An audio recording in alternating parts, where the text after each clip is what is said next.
Workers with C.T. Wilson Construction of Durham have begun the first phase of a project to renovate the Bluebell building and the steel cotton mill building off College Avenue into 46 market rate residential apartments and the former Lenore Depot into commercial space. The project will maintain Bluebell's white brick exterior and large windows, and it will include a fitness center, patios, and yard areas for residents and on-site parking.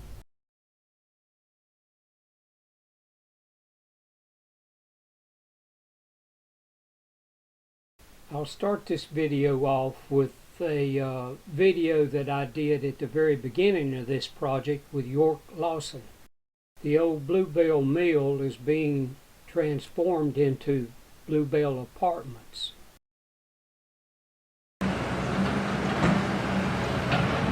Well, today I'll be with York Lawson, who's developing this property from the old Bluebell into apartments. And this is in June. I believe today's the 8th, 2021. Bill, welcome. We're meeting today for the first time, and I thank you for coming. We're in a very exciting stage of the redevelopment and the preservation of the Bluebell Mill. There are going to be 46 market rate loft apartments. We're going to have really condo level finishes, and by that I mean we're going to have a stone kind of granite countertops. We're going to have a side-by-side washer and dryers. We're going to have nice lighting fixtures. We're going to have disposals in the kitchen. We're going to have a full kitchen package. Even as I was speaking with you, Bill, earlier, the depth of the cabinets in the kitchen are going to be 15 inches, a little bit longer than the standard 12, so you can get a larger plate in there. Sometimes people don't think about that. But there's a great many finishes, both inside the apartments and in the common areas, that I want you to take a look at. So we talked a little bit about the finishes inside the units. One of the great features of the building, of course, is the common areas. And we're going to have a grand central hallway going down the corridor between the two lines of units on the upper level. In this hallway will be 5 openings that will be open air that will bring light from skylights in the roof down to the basement to bring natural light into the lower level. Beautiful design, and that's going to be accented with some very nice lighting fixtures in the hallways. All this building, of course, answers to all of the standards for the National Park Service in terms of preservation. And those standards are strict and they're consistent. And I think this is the first project, Bill, tell me if I'm not mistaken, in Lenore that's a historic tax credit National Park Service project. Could be. All right, so that's a brief introduction. And again, I thank you for coming today, but and maybe I'll catch you at the end of your tour and we can add some things at the end. Okay, it might be a little premature to ask this of you, but will there be any pricing yet available? You have any idea what they might go for? Pricing is it's an interesting subject because in order to qualify for the financing that allowed us to begin the construction, we needed comparable pricing, and there was none really. We had to go to Boone, we had to go to Hickory. We settled on a number that the bank was happy with, but in today's market, number one, and number two, basically driven by the demand and the supply of what is in this area and around it, and the fact that 9,000 people commute into Caldwell County to work daily, and that they just don't have enough places to live. I mean, the Bluebell will be 46 new units. I think Lenore could probably absorb 500 market rate apartments, you know, if they were available. So the pricing, I hear my tour coming, but I think the pricing is, we've retained a property management company who are expert at this, and we're going to get to that with them. And we expect a certificate of occupancy in September of this year. And but what we're going to do is line up kind of a waiting list of interest for these 46, and then that will determine itself over time. Yeah. Okay. So, thank you again for coming. Okay, sure. Great to be here. Is that all right? That's good. So now we're in the common corridor of the upper level. And you notice this opening, this area right here. This is going to be one of 5 open areas, and it'll be secured by steel cable railing. But they'll be open to the floor beneath, and they'll be bringing natural light from 15 skylights that are to be cut into the roof, natural light into the lower level. So that'll bring a lot of light into the lower level, and it'll make this hallway very bright. We talked about the 5 openings in the floor of the common corridor. They're going to bring natural light into the lower level. This one here will have the grand staircase, which leads into the lower level. Pivoting over, all the entry doors to all the apartments will have 8-foot doors, 8-foot entry doors, which is a little unusual. You notice the columns, historical columns. National Park Service wants these visible in the hallway, which they are. Here's one that they've put this poly resin as a supporting agent. There must have been some cracks underneath, whereas these two, these look in pretty good shape. Right. Well, the original perimeter of the building,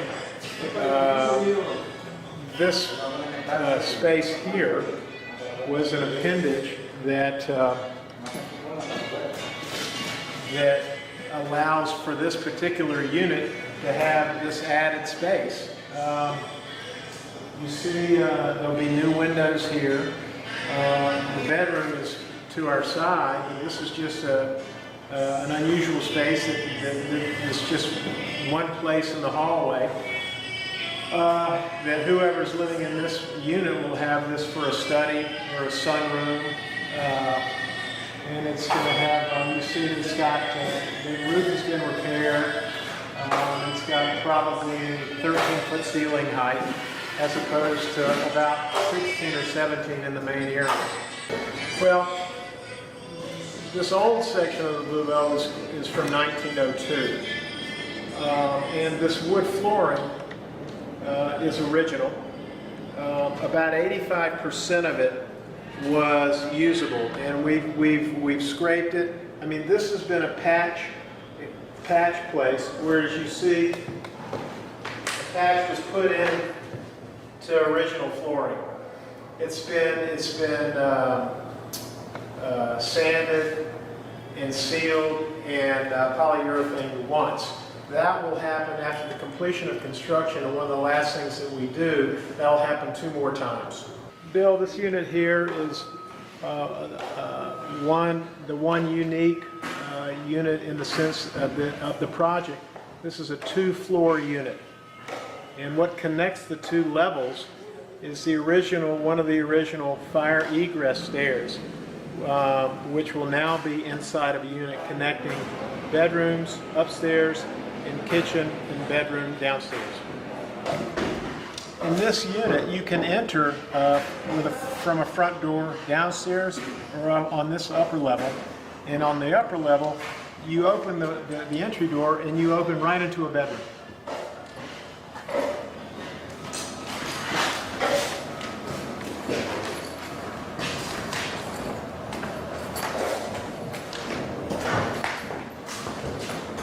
This is the form of fire egress, which will lead us to the lower level of this unit.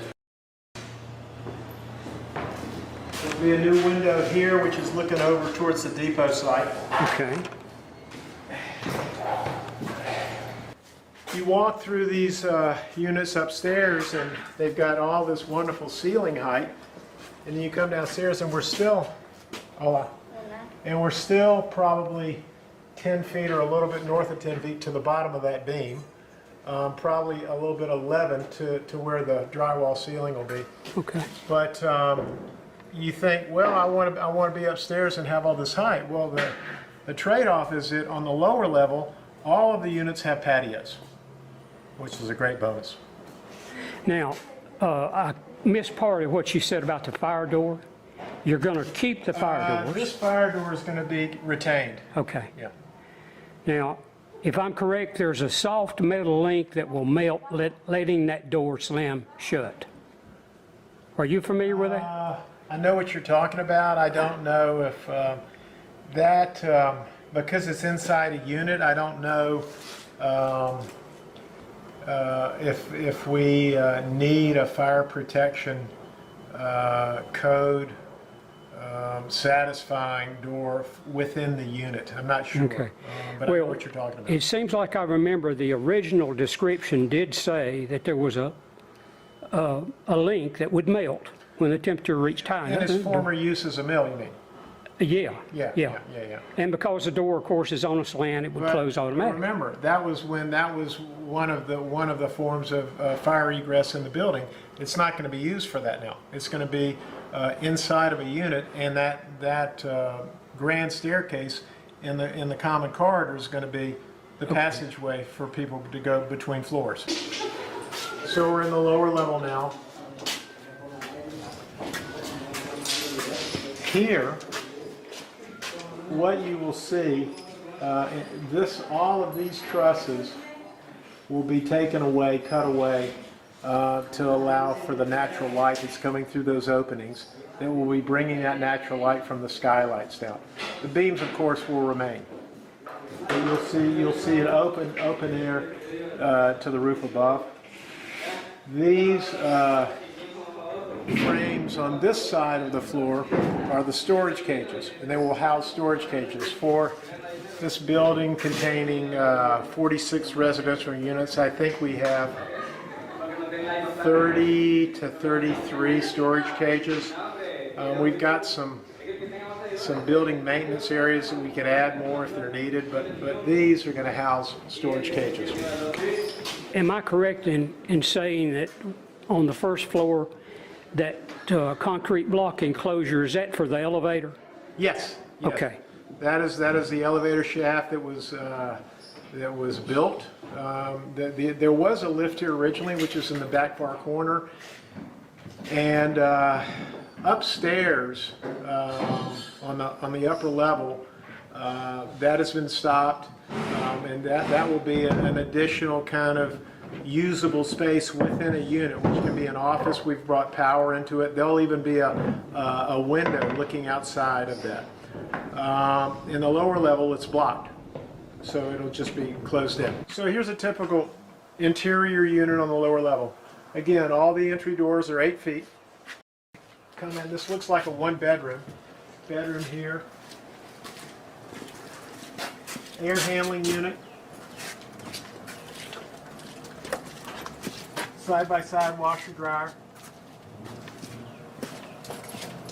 Kitchen. And then there'll be a door here that will lead to the patio. Patios will have kind of a mid-rise partitions with wood slats, cedar wood slats in between each of them. But it's a nice, beautiful amenity to sit outside. You'll be looking over the creek towards the depot site. We don't know what's going to be in the depot yet. This area will be filled in. It'll be brought to grade because it'll equate to. That unit on the corner will have the same patio coming out, so this will be filled into grade. So I don't know if for those of you watching this who remember what was the power sources, there was a couple of trees out here with not trees or transformer standing transformer trees they call it, which we were able to take away because we're burying the utilities underground for the most part. We're also relocating the central meters in a more user effective location on the site. So that's going to clean that area up. This is going to be the fitness room.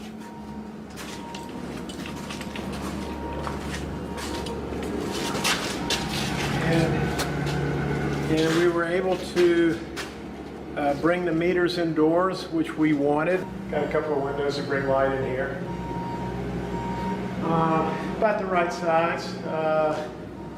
Sometimes fitness rooms aren't used as much as you think they might be, but they're such a necessary amenity, and I'm so happy that we're able to offer this. Utility room.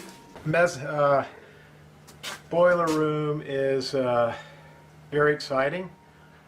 They had to take the roof off, the complete roof off, to get the boiler out. We decided about 2 months ago, it's June 8th, probably in April, we decided to put a mezzanine in there to create another using level. So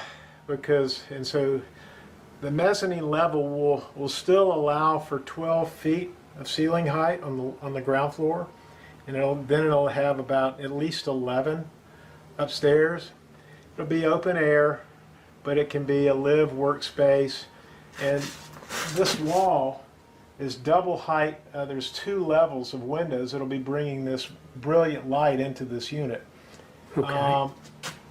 In 2021, during COVID, because of the price of lumber, it is cheaper to buy and construct the mezzanine in steel than it is wood. Wow, boy, that's a switch. Yeah. And of the 46 units, we probably, as our project manager says, 46 units, 43 floor plans. But this is an unusual corner unit.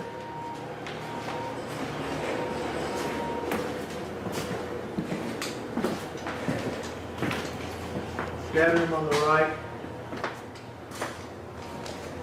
Living area, exposed truss, which will be, visible in the space.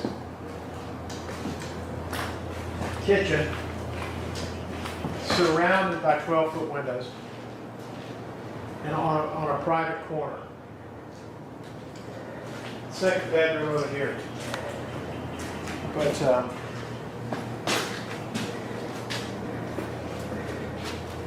second bedroom.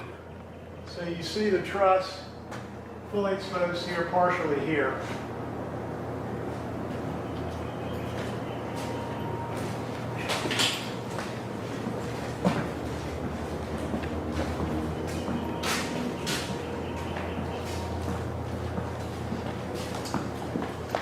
This will be a fire door, and that's one that will, in the event of something that triggers the alarms, this will be on magnets and will automatically close. So these 2 units side by side were interesting.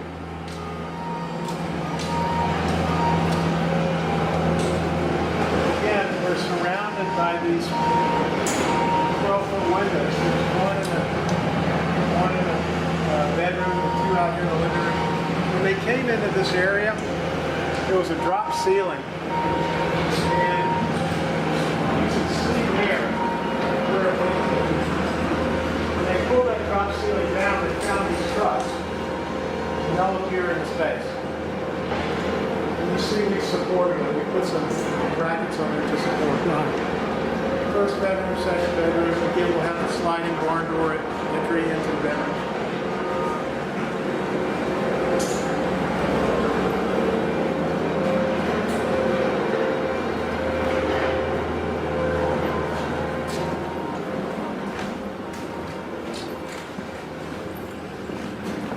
Mailboxes here.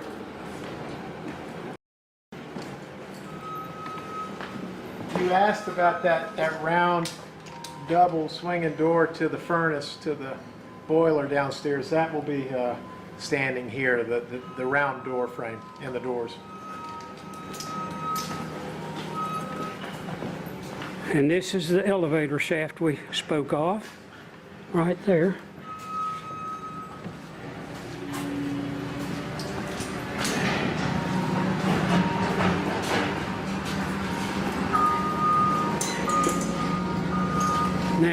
What about the tower? Is that accessible? The tower, so this is the last unit that we're going to. We enter in. It's side by side, like the one we were just in with this exposed white truss, with the windows, I guess facing south, bringing the light in. But another unusual unit in the building, and that it has one thing that the rest of them don't. This tower is included in this unit. You talked about a water tank, and there was one here. These 6 beams, there was 7. The rotten one we took out. These will remain, but they held up a floor which held the water tank. And it was a lot larger than you might imagine. Took a hell of an effort to get it out. But what that leaves is, I mean, we're probably standing at, I don't know, 250 square feet, but with 30-foot ceiling height. Right. And all of these windows are going to be replaced. The Park Service agreed to allow us to replace these rotting wood windows with new aluminum windows which match the profile. You know, so it satisfies the standards. So all of these, so I mean, it's either a private office, or it's an upstairs bedroom, or it's a study. Spectacular space, but you know, it's kind of unique. Well, Tom's got some great shots because I mean, what they've done is, Tom Smith at Barger Ash, what they've done is they've created, drawn, and had approved, and now installed gutters around that top roof, which never existed before. There was never gutters up there. Right. And so now we have them, just like the gutters along the roof line are now in. But yeah, and the architectural features, which is the wood pieces which are holding up, the ones that were usable, refurbishable, they were. I'm going to change position here a little bit. And they remade some according to the the exact original piece in his shop, and so they're all up there now. Might be worth just scanning a shot when you're outside. I'm going to take some video and photos before I leave outside. Good.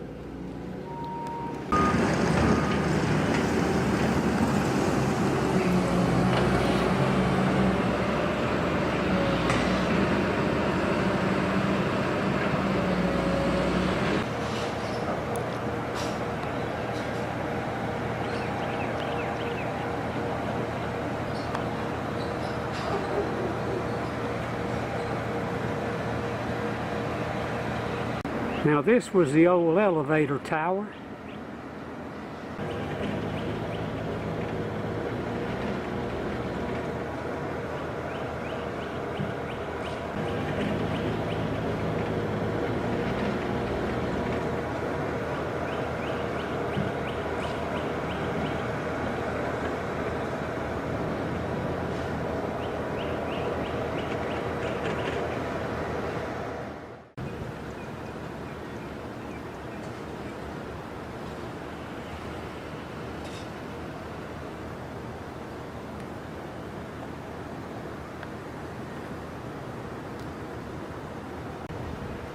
This building right now is being used for an office.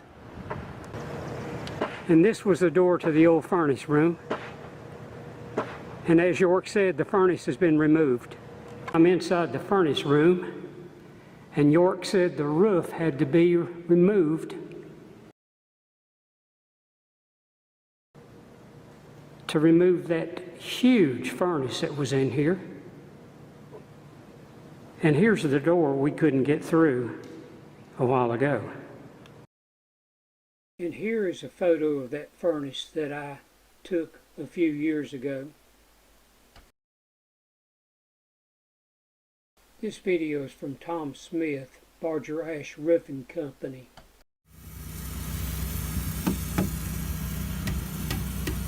So this is an AB adhesive. It comes out of 2 cans and it mixes inside the gun there. The gun has a spiral, and as he's doing that, it mixes those 2 products together, and then it slowly rises up and he's going to stick the boards in, and they'll put weight on it to hold it down.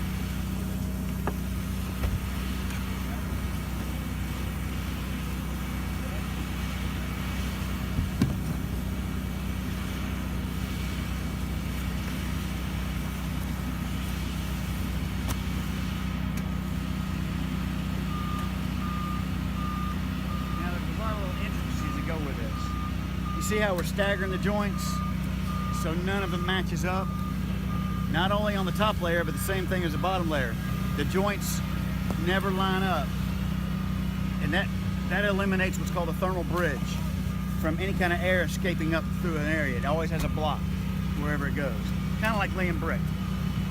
And it binds everything together to where it makes everything much stronger.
This used to be the boiler room.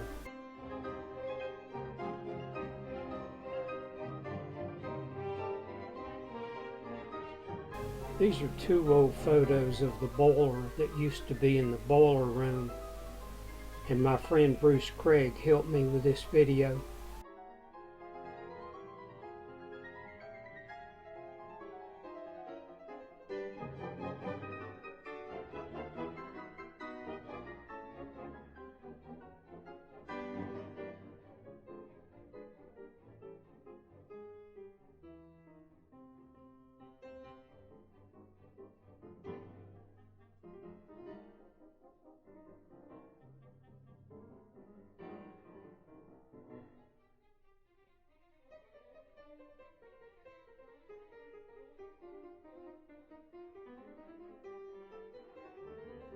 This railroad terminal used to be managed by my uncle Ed Tate and is part of the renovation.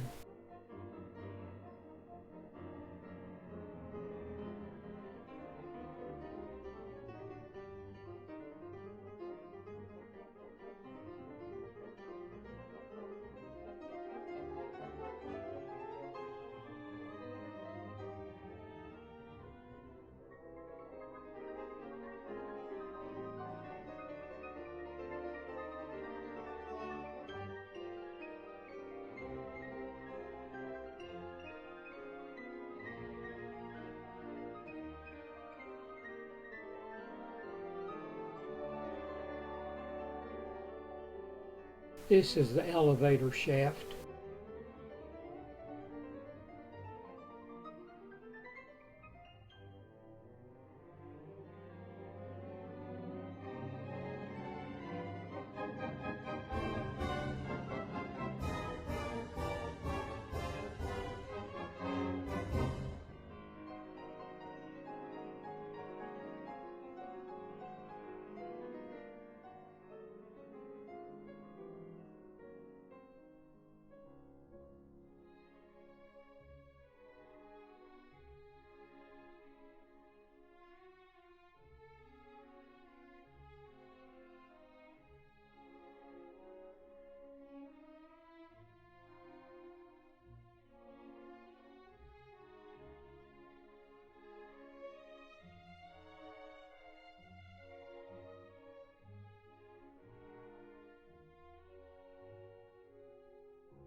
So this is an AB adhesive.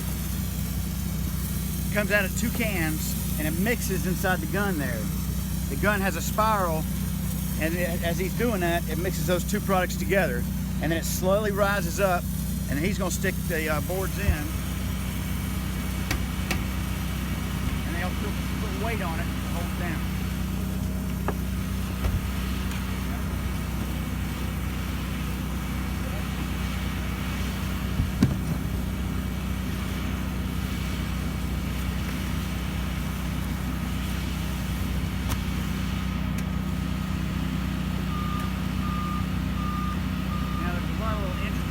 With this, you see how we're staggering the joints so none of them matches up? Not only on the top layer, but the same thing as the bottom layer.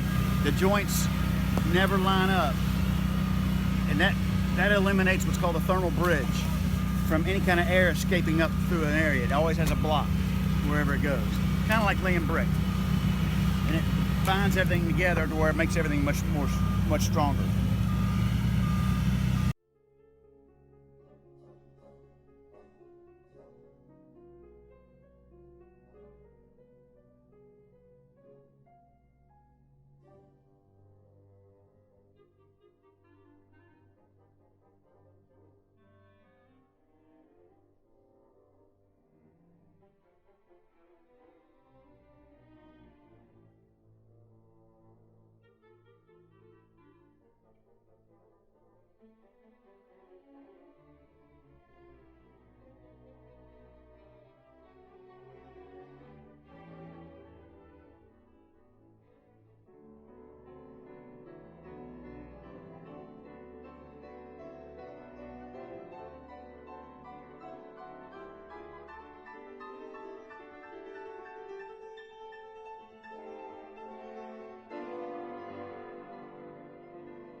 This will be the rental office.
This is the gym.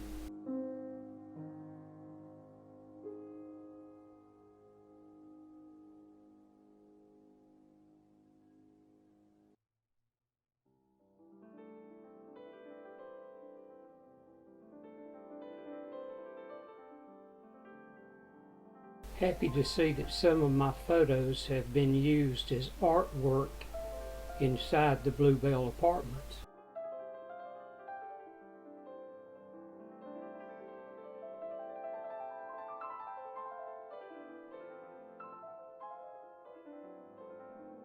I dedicate this video to Dot Land. Dot was a true Bluebell historian, and she has been in many videos with me. You can see those videos of all that I have done about Bluebell on Bill Tate's YouTube channel. Dot would be so proud to see what York Lawson has done with Bluebell, and that the history of the Bluebell Mill and Bluebell Apartments continues to live on. Thanks to the late and very famous Gregory Knight for the use of his music in this video.